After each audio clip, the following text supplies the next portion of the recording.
Bismillahirrahmanirrahim. Assalamualaikum warahmatullahi wabarakatuh. Jumpa lagi di channel Titin Setiasi.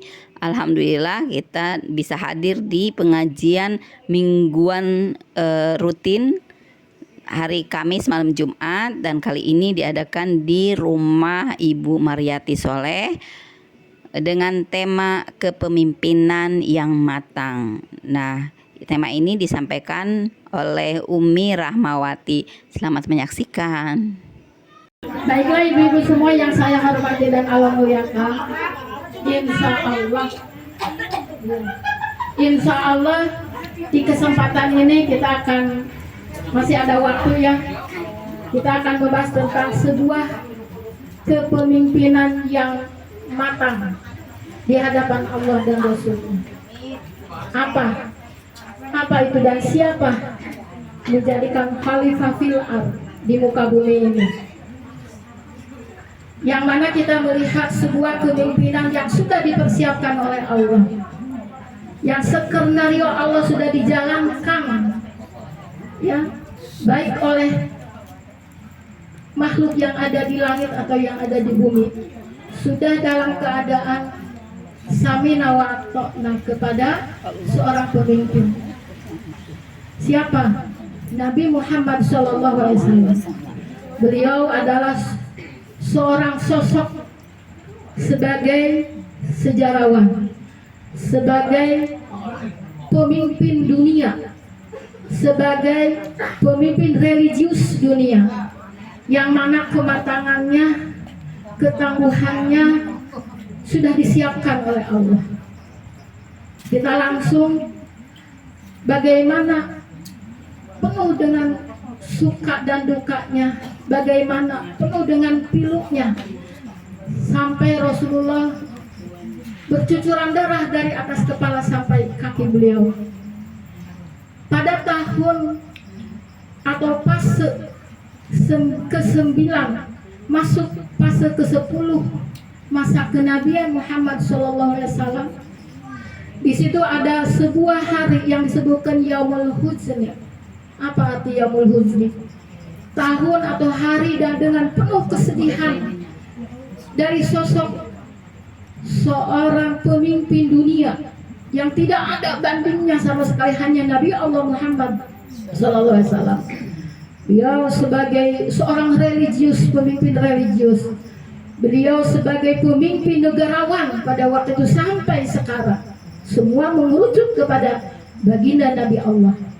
Di tahun ke-10 kenabian fase, beliau pada waktu itu usia masuk 50 tahun. Apa yang sedang terjadi?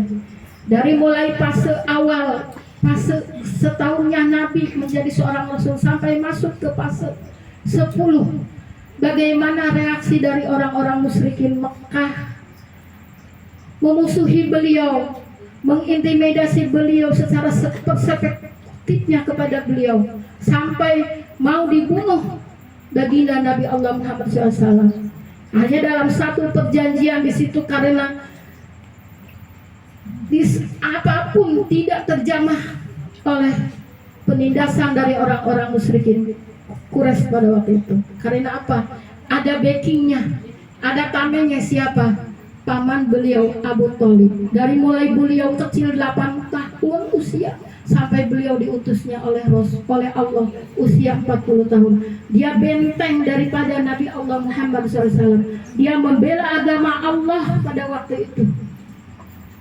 Orang-orang musyrikin Quraisy tidak sampai dan tidak masuk kepada jiwa atau badannya untuk menyakiti Nabi Allah Muhammad SAW. Masuk di tahun yang sangat sedih pada waktu itu. Ada sebuah perjanjian disebutkan, yaitu pembaikotan di masa Nabi 10 tahun, atau dikatakan dengan embargo kalau zaman sekarang. Bagaimana dalam sebuah perjanjian embargo pada waktu itu, karena Nabi Muhammad SAW tidak bisa diintimidasi, tidak bisa dibunuh secara fisik, maka dari dua Bani Hasyim dan Bani Muthalib dibaikot, diembargo di lembah Sikif. Pada waktu itu dalam sebuah perjanjian masuk 10 tahun dalam sebuah perjanjian yang ditulis dicatat oleh orang musyrikin Mekah? Mana perjanjian pertama? Tidak ada interaksi secara sosial antara orang-orang Arab atau orang-orang musyrikin Quraisy pada waktu itu dengan Bani Hasyim dan Bani Muthalib. Kedua, perjanjian kedua, tidak ada akad, yaitu pernikahan antara kedua belah pihak. Ketiga, tidak ada perjualbelian pada waktu itu. Surat perjanjian embargo yang tadinya 10 tahun dalam surat perjanjian disimpan di dalam Baitullah Ka'bah. Maka orang Bani Hasyim dan Bani Muthalib dibaikot, diembargo, dieksekusi di mana? Di Lembah Si'ib pada waktu itu. Masuk ke 3 tahun di Lembah Si'ib, semua kaum muslimin banyak yang meninggal, Bu. Anak-anak banyak yang meninggal, para sahabat-sahabat dari perempuan banyak yang mati, sakit dan sebagainya. Di situ hanya memakan rumput dan kulit-kulit unta pada waktu itu. Tidak ada pasokan makanan karena dibaikot, diembargo oleh orang musyrikin Quraisy. Tidak ada air bersih dan sebagainya. Di situ terkatung-katung di Lembah Si'ib. Kalau yang sudah pergi ke umroh itu ada Lembah Si'ib antara dekat dengan, mungkin sekarang sudah dibangun. Di Lembah Si'ib pada waktu itu diembargo, dibaikot Bani Hasyim dan Bani Muthalib. Padahal dari Bani Hasyim dan Bani Muthalib itu belum masuk Islam semua. Dikarenakan Bani Hasyim dan Bani Muthalib itu satu darah dengan Nabi Allah Muhammad SAW, membela saudaranya pada waktu itu. Masuk ke 3 tahun, semua kekayaan dari istri baginda Siti Khadijah, Sayyidatuna Khadijah binti Khuwailid, habis dipakai untuk pembiayaan makan, minum, pakaian dan sebagainya untuk kaum muslimin pada waktu di Lembah Si'ib. Masuk ke 3 tahun dari diembargonya orang-orang Bani Hasyim dan Bani Muthalib dan keluarga Rasul dan istri Rasul pada waktu itu. Di situ Adi bin Mu'im. Adi bin Mu'im itu adalah salah satu saudara dari kedua bani ini. Dia melobi kepada Abu Jahal, Abu Sufyan dan Abu Lahab. Wahai saudara-saudaraku, apakah engkau tidak tega? Saudara-saudara kita itu masih satu darah, itu masih satu nasab dengan kita, Bani Muthalib dan Bani Hasyim. Apakah kamu tidak tega? Anak-anak banyak yang meninggal, para wanita banyak meninggal yang lansia. Semua pada waktu itu tidak ada makanan dan tidak ada minum karena diembargo oleh orang-orang musyrikin Quraisy. Begitu ada perjualbelian, dihabisin oleh orang-orang musyrikin Quraisy. Siapa yang melobi Adi bin Mu'im dengan tokoh dari Quraisy? Nabi Allah Muhammad SAW bilang kepada paman beliau pada waktu Abu Thalib sudah masuk usia 80 tahun. Wahai paman, bilang sama orang-orang tokoh dari musyrikin Quraisy bahwa dengan izin Allah, Allah memberikan sebuah mukjizat kepada kami, bahwa dari perjanjian embargo yang sudah tertera tulisan-tulisan yang sudah disimpan di dalam Ka'bah atau di dinding Ka'bah, bahwa yang tadinya embargo 10 tahun itu habis perjanjian-perjanjian dimakan raya. Yang tertera hanya apa? 8 Bismika Allahumma, itu yang tidak dimakan oleh rakyat. Dengan izin Allah, Abu Thalib mendatangi dari pemimpin Quraisy. Wahai pemimpin Quraisy, kalau memang engkau embargo kalau memang kau membaikot kami semua akan sampai masuk 10 tahun, silahkan sampai habis waktu yang engkau sudah tentukan. Tapi Nabi Allah Muhammad mengatakan bahwa di perjanjian embargo yang 10 tahun itu perjanjiannya habis dimakan rayap. Maka pada waktu dilihatlah oleh dari musyrikin Quraisy. Pas dibuka di semua kalangan musyrikin Quraisy pada waktu itu, dengan ada di situ Abu Thalib, paman beliau, pas dibuka habis dimakan rayap. Allah menurunkan mujizat kepada baginda. Itu yang pertama, mujizat pertama. Jadi semua perjanjian yang embargo 10 tahun itu habis, tinggal ada kata Bismika Allahumma di atasnya. Maka setelah melihat kejadian itu, apakah mereka beriman? Apakah mereka meyakinkan bahwa ini adalah kebesaran Allah? La tidak, anggar tahun aslam tubihu. Dalam surat Al-Qamar ya, ayat 2, dia mengatakan, kata orang-orang musyrikin Quraisy, wah ini sihir yang nyata. Begitu mujizat Allah berikan kepada baginda Allah dengan mengiringkan rakyat dituliskan. Apa jawab mereka? Surat Al-Qamar ayat 2. A'udzu billahi minasyaitonir rajim. Ayat 2. Bismillahirrahmanirrahim.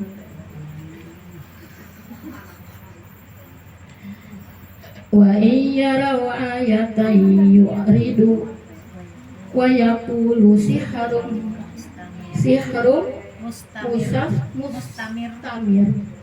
Allah mustamir ya. Allah memberikan mujizat lewat rakyat apa? Kata mereka. Wah, sihir yang nyata. Jadi dia tidak memberikan suatu keimanan dalam jiwa orang-orang musyrikin Quraisy. Ya.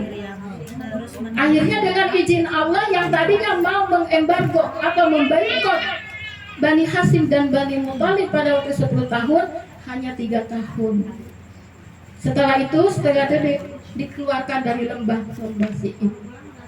Sesampainya di rumah jarak berapa tahun, meninggallah dari paman beliau Abu Thalib, usia 80 tahun. Selang 3 bulan kemudian istri yang tercinta dan terkasih yang membela beliau selagi orang-orang mendustakan baginda Allah Muhammad SAW, beliau yang pertama, aku adalah yang beriman kepada Allah dan Rasulnya. Sodaka wahai Muhammad Rasulullah. Ketika pada waktu itu orang-orang tidak mau mengeluarkan harta bendanya untuk berinfak kepada Allah, untuk membela agama Allah dan Rasulnya, untuk memerdekakan budak-budak pada waktu itu. Siapa? Hanya Sayyidatuna Khadijah binti Khuwailid yang siap rela mengeluarkan semua harta untuk membebaskan fakir miskin pada waktu itu. Tak kalah orang pada waktu itu mencaci maki beliau dengan dakwahnya, karena pada waktu itu orang-orang musyrikin Quraisy tidak menerima dakwah dari Rasulullah, tidak mau mengucapkan 2 kalimat syahadat, tidak mau mengucapkan la ilaha illallah, tidak mau mengucapkan kalimat tauhid kepada Allah dan Rasulullah. Bahkan sepeninggalan 2 yang menjadikan benteng bagi baginda Nabi Allah diambil oleh Allah. Siapa? Abu Thalib dan istri terkasihnya yang membentengi, yang membackup ketika ada keluh dan kesah, Sayyidatina Khadijah binti Khuwailid. Di situ Rasulullah setelah sepeninggalan 2 kekasih yang Rasul sangat cintai, bagaimana reaksi orang-orang musyrikin Quraisy pada waktu itu? Derajat memusuhi Rasulnya. Rasulullah diintimidasi, Rasulullah dipersekusi, Rasulullah dicaci maki pada waktu itu. Semua orang-orang musyrikin Quraisy tidak mau yang beriman, tidak mau. Bahkan dia mengatakan bahwa engkau wahai Muhammad hanya memecah belah Islam. Engkau adalah agama yang asing, engkau adalah agama yang aneh. Maka Rasulullah pada waktu itu di tahun ke-10 kenabian masa beliau, usia 50 tahun diusir dari negerinya. Dalam Al-Quran Allah sudah menjelaskan baginda Rasulullah terusir dari negerinya sendiri. Surat Al-Isra Allah sudah menjelaskan.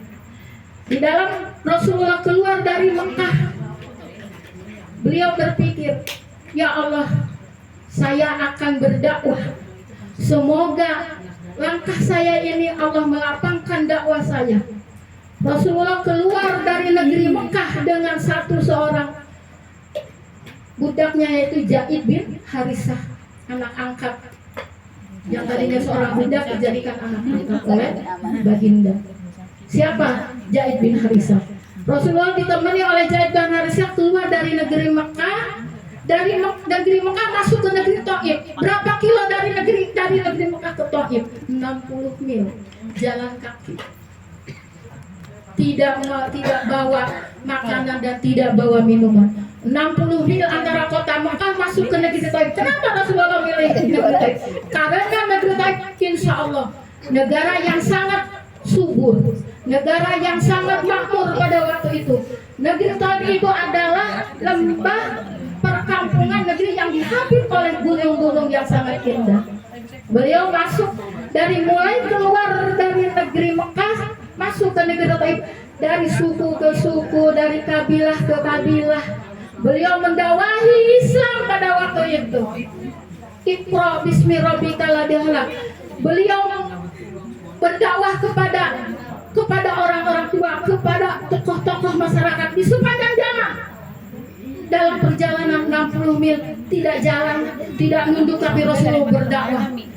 Apa mereka orang-orang pada waktu itu di jalan apakah menerima? Enggak, tidak, bahkan Rasulullah diusir sampai masuk ke negeri Taif. Di situ Rasulullah masuk ke negeri Taif, dia menemui salah satu atau 3 orang dari tokoh Taif itu. Dia datang ke negeri Taif yang sangat indah dan sangat subur. Dia masuk ke istana Taif. Mudah-mudahan dari 3 tokoh ini ada yang mau menerima ajaran dari Allah dan Rasul. Ada yang mau mengucapkan 2 kalimat syahadat. Ada yang mau bertauhid kepada Allah. Tidak menyembah kepada dewa-dewa, tidak menyembah kepada patung-patung, tidak mempercayai nasib-nasib atau tidak mempercayai dari pengundian-pengundian bintang-bintang atau binatang-binatang pada waktu itu dalam kejahilian. Begitu masuk bertemu dengan 3 tokoh ini. Satu tokoh pertama yaitu namanya Habib. Tokoh kedua namanya adalah Abdul Ya'lail, dan ketiga adalah Mas'ud. Ketiga tokoh ini adalah masih DNA atau masih darah dari suku Quraisy, mungkin akan menerima. Ternyata begitu masuk, begitu berdakwah kepada 3 tokoh Taif, yaitu tadi Mas'ud, kedua Abdul Ya'lail, dan ketiga adalah Habib. Begitu mendakwahi, wahai sahabatku, wahai Tuhan, wahai saudaraku, kembalilah kepada Allah dan Rasul. Berimanlah kepada Allah yang menciptakan langit dan bumi, yang menciptakan engkau. Jangan engkau menyembah patung, jangan engkau menyembah berhala, jangan engkau percaya terhadap kelenak-kelenik dan sebagainya. Kelenak-kelenik dari kepercayaan animisme dan dinimisme. Ayo kita ucapkan 2 kalimat syahadat. Ayo kita mengucapkan lafaz la ilaha illallah. Apa reaksi ketiga tokoh ini? Apa jawabannya? Dia mengusir Rasulullah. Wahai Muhammad, nyala dari sini. Saya tidak akan beriman kepada agamamu. Engkau adalah sebagai pemecah agama dalam agama kami, agama dari nenek moyang kami. Yang kami sudah enak, sudah tetap dengan agama yang kami anut dari nenek moyang. Apa jawaban Rasulullah? Wahai tuan, ya, karena Rasulullah seorang pemimpin yang sangat sudah dimatangkan oleh Allah. Wahai tuanku, kamu yang kau sembah, kamu yang kau yakini itu adalah kemusyrikan yang nyata. Apa setelah Rasulullah mengatakan seperti itu? Nyala dari sini, keluarlah dari sini, begitu kata 3 tokoh Taif ini. Baiklah kalau begitu, tapi saya kasih waktu 10 hari di negeri Taif ini. Saya akan berdakwah di kampung-kampung Taif ini. Saya akan mendakwahkan agama risalah, agama Allah dan Rasulnya. Saya akan berkeliling dari kampung ke kampung, dari kabilah ke kabilah. Saya minta waktu. Silahkan, kata siapa? Tokoh dari 3 tokoh Taif ini. Beliau dengan Zaid bin Harithah keluar dari istananya. Beliau mengelilingi kampung-kampung di negeri Taif itu, dari lembah ke lembah, dari bukit ke bukit, dari gunung ke gunung, mendakwahkan Islam. Walladzi arsala rasulahu bil huda wa dinil terus. Tidak ada satu pun yang beriman kepada Allah dan Rasul pada waktu itu. Menolak semuanya orang-orang kampung pada waktu itu. Rasulullah 10 hari di negeri Taif, tidak ada satu pun yang beriman di negeri Taif. Dari mulai kepemimpinnya, tokohnya, sampai masyarakatnya, sampai budak-budaknya, nggak ada yang menerima kebenaran. Nggak ada yang mengucapkan la ilaha illallah. Bahkan sebaliknya, apa yang dihadapi oleh Rasulullah, caci makian dari mereka. Wahai Muhammad, keluarlah dari negeri ini. Saya sudah tidak mau mendengarkan apa yang kau katakan. Masya Allah, sampai seperti itu. Rasulullah, baiklah kalau begitu. Ketika Rasulullah di perbatasan mau keluar dari kampung, dari negeri Taif itu, tidak mau orang-orang Taif itu, tidak mau apa? Tidak mau Nabi Muhammad keluar dengan selamat. Tokoh dari Taif dan masyarakat yang bodoh pada waktu itu dipanggil semua orang-orang bodoh, orang-orang jahiliyah, dari mulai budak-budak semuanya. Rasulullah begitu keluar dari negeri Taif, kiri dan kanannya, sebelah kiri dan kanannya dikerubunin. Semuanya bawa apa? Bawa batu, bawa kerikil, apa yang dibawa. Ditimpukin Rasulullah Sallallahu Alaihi Wasallam.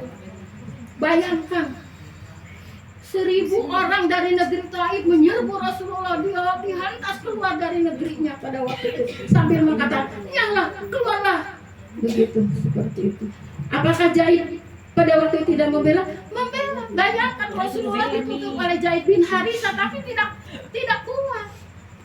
Tidak bisa akan membentengi dari 500 dari 1.000 orang yang bodoh-bodoh, yang jahiliyah pada waktu itu. Rasulullah dari mulai ujung rambut sampai kakinya berdarah, Rasulullah dan Zaid, sampailah di tepian. Begitu Rasulullah masuk ke sebuah kebun, pertama gunung, di situ datang malaikat Jibril.